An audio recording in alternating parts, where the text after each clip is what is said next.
So what are you doing, Liz? What's going on here? We're roasting some cacao beans. So we got some cacao beans to try from Amazon, and this is gonna be the first time we roast them.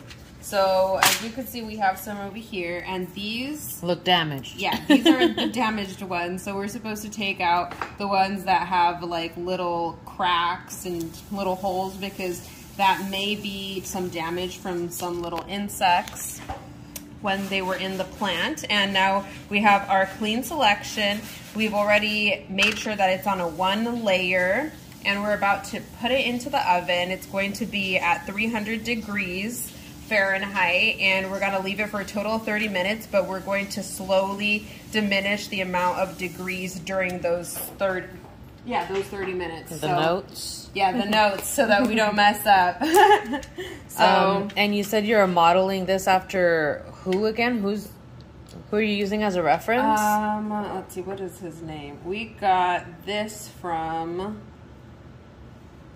Craft Chocolate TV on YouTube. Okay, cool. Yeah. So this is gonna be our first run. We'll see how it goes, and I guess this is trial number 1. And we're just gonna see how it tastes, because since we're doing it on the conventional oven, it's going to vary very much on taste. As opposed to doing it on what oven? Doing it on like a traditional roaster for either coffee beans or cacao beans. Is that something you could buy with... Estamos recording over here. This is what happens when you live in a communal household. When you live in a hostel without the perks? Okay, let's put it in the oven then. And how long are we leaving it on there for? We're going to leave this on for 5 minutes at 300 degrees Fahrenheit. So the clock is starting now. 5. And then you're going to change the temperature? Yeah, so then we're going to go down to 275 degrees for 15 minutes, and then jump down to 265 for 10 minutes, and then based on that, we're going to have to taste it and see how we like it. If we want it to taste more chocolatier, to have those chocolatier notes, we're probably gonna have to leave it in a little bit longer. Okay. So we're checking it out, and the whole kitchen smells like chocolate right now. You can start to see a little bit of it looking a little bit more crackly. Oh yeah. So we're about to put it in for 10 minutes. Oh, it smells so delicious. At 265. 10 minutes at 265 now? Correcto mundo. Okay, so you were done? Yeah, so they are done roasting. We left them roasting for like 5 minutes more because I tasted one and I wanted it to be a little bit more toasty. It smells so sweet. I know. I feel like I'm eating chocolate. Like, it literally smells like a chocolate factory. And they're, yeah, like, what the hell is sugar? So the next thing is the winnowing process. And typically there's, you know, machines that do this because it's very, very tedious, but it's basically the... Wait, are you doing it right now? Yeah. It's basically when you take off the shell of the bean. As you can see, that's the shell, that's the bean. And you separate it from the cacao. And then that's the cacao nib. Yeah. Those are tiny compared to the... Yeah, exactly. So they fall into like a lot of different. Oh, this smells so good. See, so those are the little cacao nibs. So what do you do about all those little pieces? Those? Then you basically, they have these big old machines to basically grind them to a super small particle size that ultimately makes it into chocolate like liquid. So you don't add anything. Like a sludge? Yeah, you don't add anything. It's just that it's squished by like stones, and then it like ultimately evolves into the liquid formation. Yeah, so we're separating now. It's probably gonna be the most annoying part of this. It smells good though, huh? Yeah. It's funny that today my grandma decided to share that my great grandma used to toast these and make chocolate balls. But of course you use regular sugar.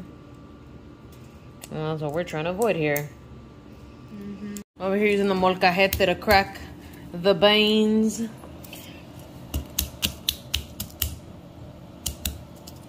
Ew.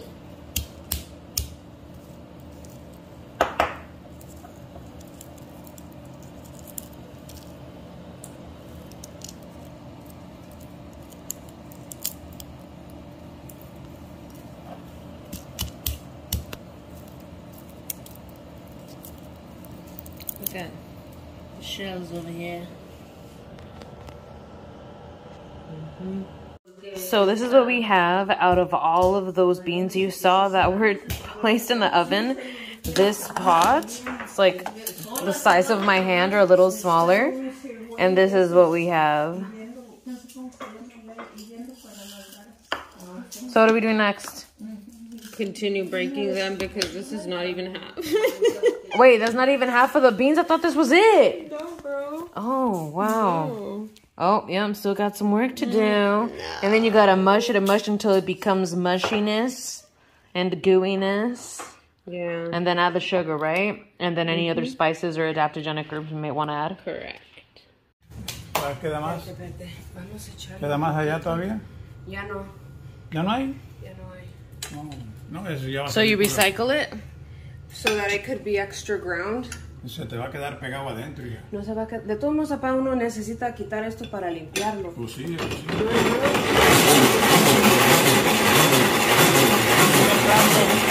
El plato arriba de eso, yo lo moví.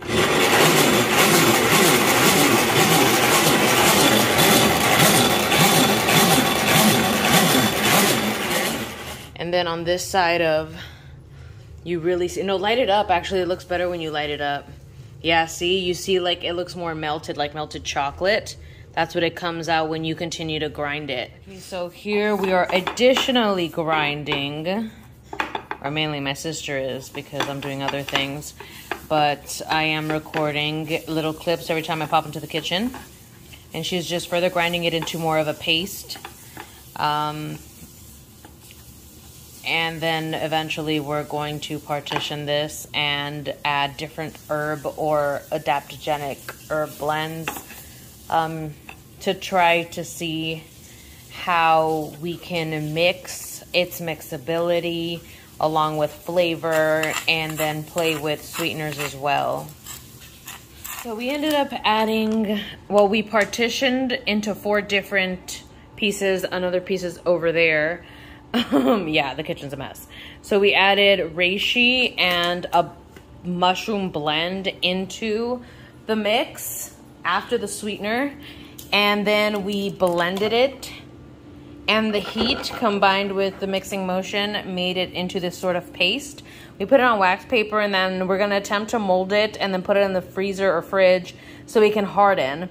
And that's when we're going to use it to make hot chocolate. And that's where we're at right now. The thing about this, though, is I've been trying to mold it. And obviously, or maybe not so obvious, the more you touch it, the more it liquefies. So that makes it harder to mold. So as soon as it gets into, like if you're doing it by hand, right? Like if you're molding like this, as opposed to like using an actual mold, it's a lot harder. So, future Jasmine, as I'm, or I should say editing Jazz. So what happened with the process of making those chocolate tablillas, or like bars, I guess, is that we failed to account for the amount of sugar that is used by the commercial companies that originally, or typically I should say, make these, which is like the abuelita from Nestle, or I forget the name of Ibarra. So they are the ones that make those hot chocolate tablets that are like this big, and you basically cut it in half or use a quarter of it, and then you heat up milk in a pot, toss that in, and then you can use a frother, or you can use beater to basically mix the milk with the chocolate, making hot chocolate, or like Mexican hot chocolate. And because they use so much sugar, we didn't realize how little cacao they use until we made our own. And we made cacao, or I should say hot chocolate, that was so potent that it was extremely bitter, even though we used a good amount of monk fruit to sweeten it with.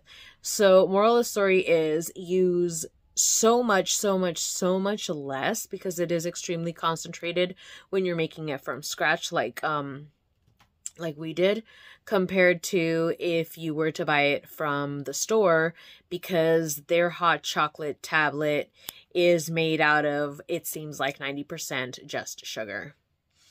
And the whole purpose of this was to make an alternative, a hot chocolate beverage that would be a healthier version, because, you know, just drinking hot sugar that tastes a little bit like chocolate in the morning for breakfast, or, you know, every now and then, can get unhealthy. And, you know, we're trying to move past that, to say the least. But those are the, oh my god, I always say those are the updates. Oh my god, I am having massive deja vu right now. That's crazy.